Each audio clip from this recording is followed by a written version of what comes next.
Welcome to Biztech's C-Suite Conversation Show. Now, our guest for today is Dirk Dumortier. He's the Director of Strategic Partnerships in the Asia Pacific for Alcatel-Lucent Enterprise. Alcatel-Lucent Enterprise is an enterprise connectivity provider that specializes in networking, cloud, and communication solutions for companies. To tell us more, welcome to the show, Dirk. Hi, Brian. Thanks for having me, and hello everybody who is on this show. Now, Dirk, for a start, give us an update of what Alcatel-Lucent Enterprises does in 2024. Okay, so like you said, we are in fact focusing on digital age communication and networking. The digital age is really not the boring old-fashioned networking and communication, but really meant for the digital age people. And that's really the importance about that. In there, we are in fact covering 5 different solution services.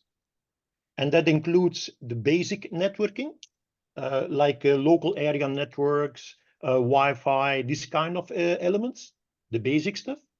But we are also covering the communication, the old-fashioned PBX towards cloud solutions, of course. We are also covering the collaboration aspects. Also the location services. What is, of course, very important to know where are people and assets. 2, at the end, the 5th service, where in fact we talk about workflow and automation tools. Okay? So they are the 5 services. Now we are delivering these services mainly, and in fact, that's where we are a little bit different than the rest, to in fact dedicated verticals. And if we talk about the verticals, and there should be 6 when I'm finished with counting them correctly, we should be about healthcare, hospitality, government defense, utility and energy, transportation, and education. And we are at 6, so I have not forgotten anyone. Now, in the APAC region, then, in those 6 verticals, give us a sense of which markets are most important to you and which verticals as well. Okay. In general, across all the countries we are covering in APAC, government is, of course, a big one, and in fact, not to say the biggest. Then that is followed by healthcare and education.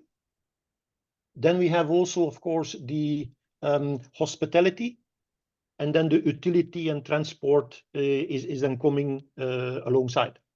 Of course, like you know, transportation, these are more long-term, bigger projects. So that one is 1 year very high, other years a little bit lower. So that goes more up and down because of the size of these type of products. To be a bit more specific, if you look like in countries like Australia, although we do all verticals, of course, there, healthcare is a very particular one. In South Korea, it's really about the smart cities, what is really one of our key focuses there. And if you look to another key country like Singapore, where I'm based, is really around the government and everything around the government agencies we have here. So that's in a nutshell a little bit where we are focusing on qua verticals. Now, that's quite a wide remit. Obviously, and it comes out very clear, government, and because you talk about smart cities, defense, and telecommunications, that's really heavy government involvement. Could you give us a sense then to help us understand, because your job is Director of Strategic Partnerships. Give us a landscape across APAC in terms of some of the companies that you partner with in order to deliver solutions to your customers. Okay. Now, maybe a good thing is to start with what is these strategic partnerships all about and what is it meant for, okay? Now, if you look back in a couple of years back even, it was really the IT people who had the budget and were in fact buying some boxes, a gear, a phone on my desk, or a LAN switch or an access point, this kind of technologies. We see that is completely changing. Everything need to be, and that is in fact what it should be, is in fact based on the business requirements Yeah, it's right, much more on this the CX level that the decisions are made. Now, if you look there, the strategic partnerships is in fact changing what we have as solutions, who was limited to the 5 different services I was mentioning, but in fact integrating that in a full solution stack for the customer. Okay. Now, how do we do that, and who are the partnerships? So we do that, first of all, extending our reach. And if I look there, in the past, we were working traditionally with voice resellers or data network resellers. And that's your bread and butter. That's your literally the Alcatel and Lucent. If you go back 30 years ago, that's your bread and butter. That has been the bread and butter for sure. Okay. But now, if you look at the total solutions, we need to change the way in how we approach the customer and how we sell the solution as such, although we never sell directly. So it's with the partners. So in that aspect is the reach that we want to extend. And we have identified a couple of, let me say, very vertical focused system integrators. An example, Uplinks in Australia, OmniHealth here in Singapore and Southeast Asia, they are really dedicated in healthcare. And they are selling even up till robotics and whatever and medical equipment for that vertical. Now, having us into their product portfolio allows them to sell really end-to-end, allows them really to sell a full solution stack. And that's really a very important aspect. The second part is, of course, extending our technology. And that's where the relationships we have with Nokia, Versa are in fact important. To give an example, if you look at hospitality market, casinos, resorts, you know, they have thousands and thousands of cameras. They have thousands and thousands of IoT devices for managing all that kind of elements they have. Resorts are stretched everywhere with small little houses across the big, let me say, resorts they have. Now, our equipment themselves is not, we can do it directly, but if you use like equipment from Nokia, like the GPON, we can in fact extend our product portfolio and in fact have a much better end-to-end solution for them. And we do that by in fact not just, okay, we take that product, now we integrate it completely in our architecture to make sure that we have the same services and capabilities across, even with them in the middle. So that's another way in how we progress in that area. And this is so important that a lot of people don't understand. If you're working with them very closely and integrating your solutions, and I use this word, again, I stress this, integrating your solution with their offering, it is then for the customer probably going to be a far better customer experience, because basically, in a nutshell, your stuff works with all their other stuff. And then basically the end customer, to the end customer, he or she or the organization doesn't really care how you do it. It's just that when I see the camera, it's all working well. There's no lag because everything works together. Totally agree. And that's also what we see, in fact, from the decision makers. We had events in the past where we, just as Alcatel-Lucent Enterprise, are doing events. Now, if you do that, you can only talk about your simple stack that we have. Now, that's nice. But if you then compare it with what we did last year, and of course going to repeat this year, where we are still spearheading that event, but inviting, in fact, all other parties that can bring that total solution in the same room, you get immediately all the CXO levels joining this kind of events, because they want to see what you can do at the end of the day. And it's a total solution. It's never a box solution anymore. And also one of the key things is this, we're seeing it as I talk to leaders like you across the region. after the surge in technology spending over COVID, CXOs are now much more focused on what value the technology is actually delivering, what's the ROI. And when you do a integrated solution like that, then they're going to basically unlock their wallets. Absolutely agree. And I would even dare to talk a little bit different even. You know, we are doing communications. A phone on your desk, very boring. Yeah. We are doing a LAN and a Wi-Fi, also boring. But with the asset tracking and the automation that we have on top of it, we are changing now completely the discussion. Coming back, like you said, the technology evolution, if you talk about machine learning, AI, there is so much data that need to be analyzed. IoT is even creating more data. Mm-hmm.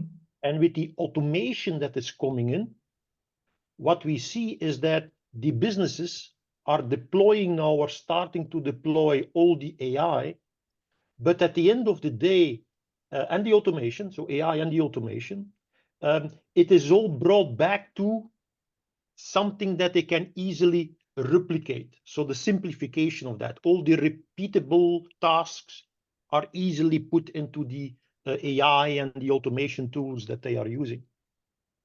However, for me, there is one fundamental element that is really missing in that. And it is you, me, the human being. If you look at it, all the processes, they are now brought to you through or an email or a pop-up in one of other management screen or whatever screen there is.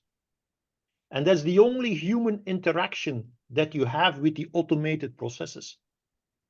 And that's for me something who is old, not good enough, because at the end of the day, a tool is an efficiency enabler.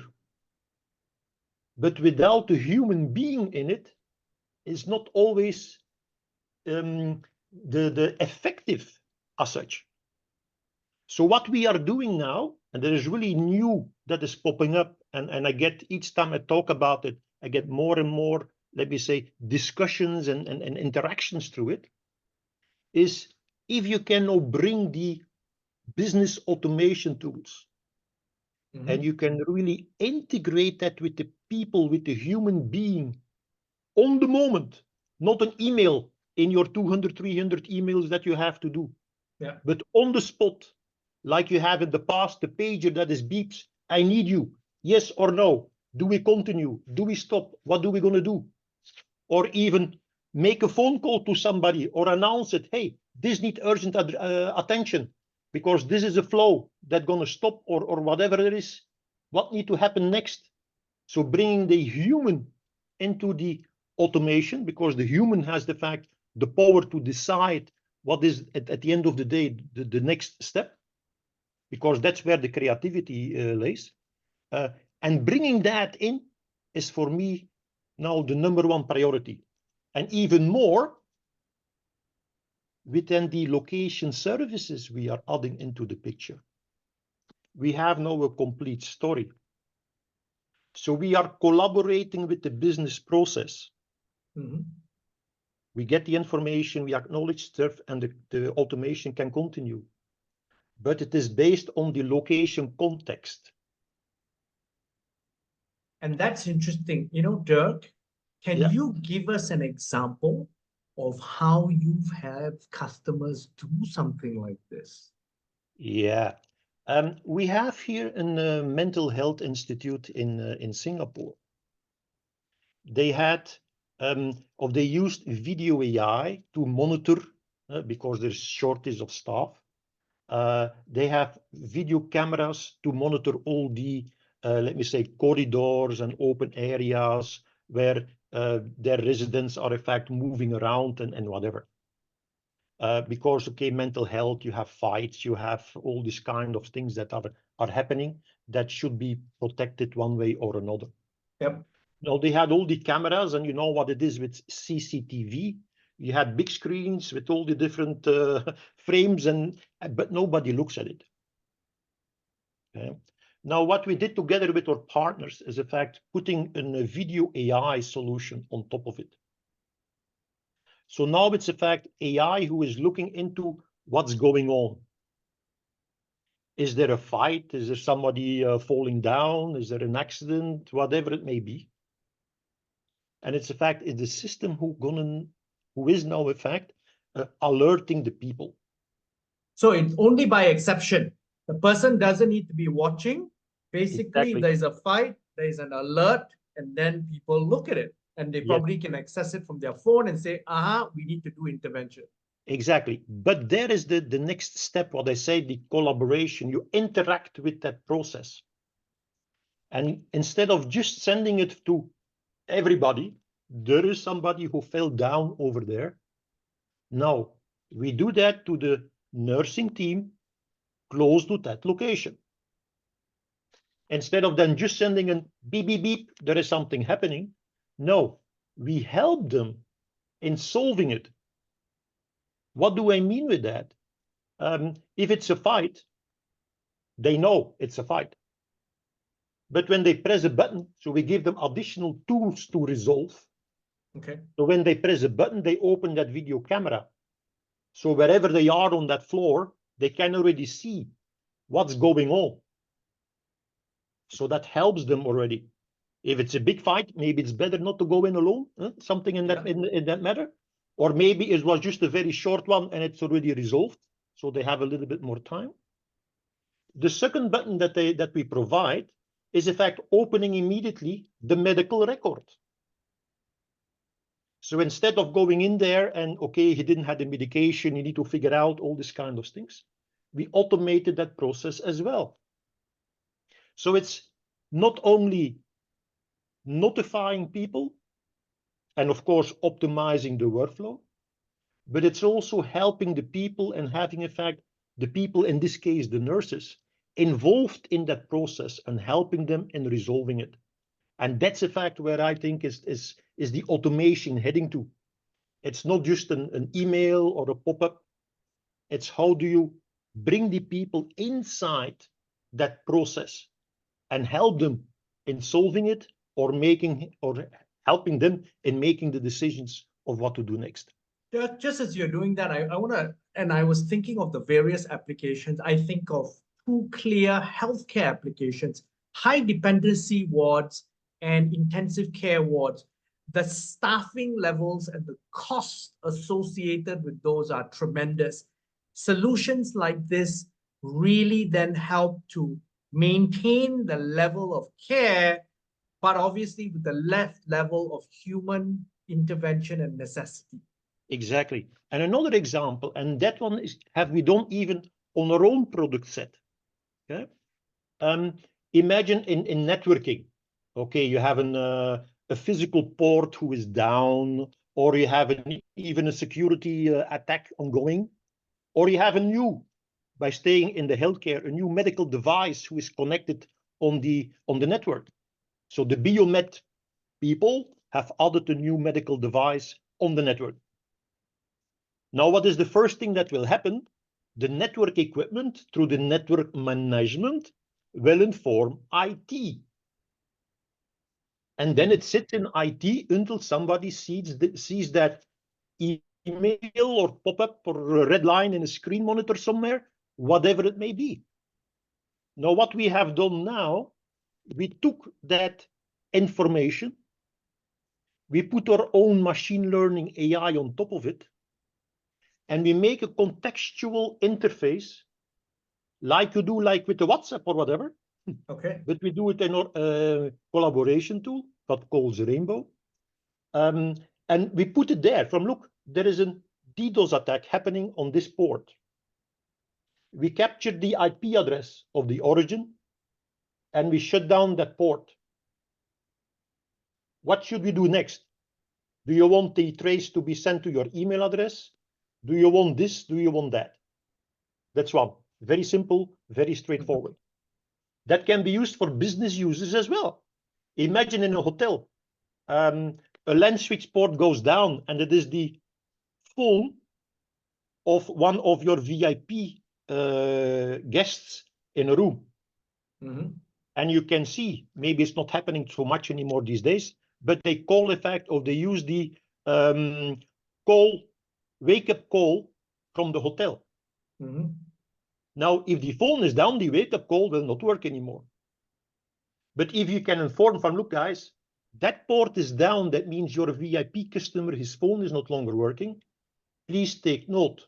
If you send that to the front desk, they can do something with it immediately. Yeah. Another one, my medical device, when it's connected, it's a new device. Imagine in COVID, how important it was to quickly connect new devices. If the doctor need to wait until IT is approving that new device before it can be used, it's cost, maybe human life, I don't know. Yeah. So now, new device connected, in that same flow we create, we can include the doctor, the biomed, from saying, hey, is that you who added that device with this definition on that port, on that area in the hospital? If he said yes, then IT can even do it automatically and don't even need to interfere anymore. So there are so many, by integrating the human back into the processes, what we call IT-OT integration, there is so much more we can do and bring, in fact, the human in that discussion, in that automation as such. Dirk, has been a fascinating conversation, and I've learned a lot. But before we leave, what are some of the key plans that Alcatel-Lucent has for 2024? And how is that going to impact your role as in partnerships? Okay, so there are, in fact, three different key areas. Like you said in the beginning, we have our bread and butter. Our bread and butter are the core products, that's for sure. But the way how we sell is different. So the key aspect for us is, in fact, expanding in the networking aspect. And there is definitely a need in that because the networking is linked to the location environment. AI will push further even bandwidth requirements. The security around that will require network equipment who is really cyber secure as such. So expanding that network environment is the #1 priority. The second one is with the flow of the cloud transition, where we, although we still have the choice of putting everything on-prem up to hybrid or everything in the cloud, we are part of that transition. Example, certain governments where the business is business critical, emergency response units, will not like when your cloud services is down. So it need to be super redundant, on-site, sometimes even without IP involved, because it cannot go down whatever happening. The third transition is really on the, let me say, the service transition we have, or the differentiation we put, a better word, the differentiation we put per vertical. So I gave a few examples on the verticals. Now that's a fact where we excel and we try to be different because we adapt and we have our engineering and we have our, let me say, specific, or should I say, customization services to really adjust or align our products for specific vertical needs. So these are, in fact, the three really, let me say, key priorities and directions we are having for 2024. Of course, back to my role, the partnerships, bringing these three in a broader context and bringing it to the market. Dirk, thank you very much for taking your time to be on the show. It was a real pleasure to be here with you. I'm Brian Fernandez, and this has been Biztech's C-Suite Conversation Show. We've been speaking to Dirk Dumortier. He's the Director of Strategic Partnerships at Alcatel-Lucent Enterprises. This interview will be on our website, www.biztech.asia, as well as our syndication partners, TV stations, radio stations, and websites. Thanks a lot for tuning in.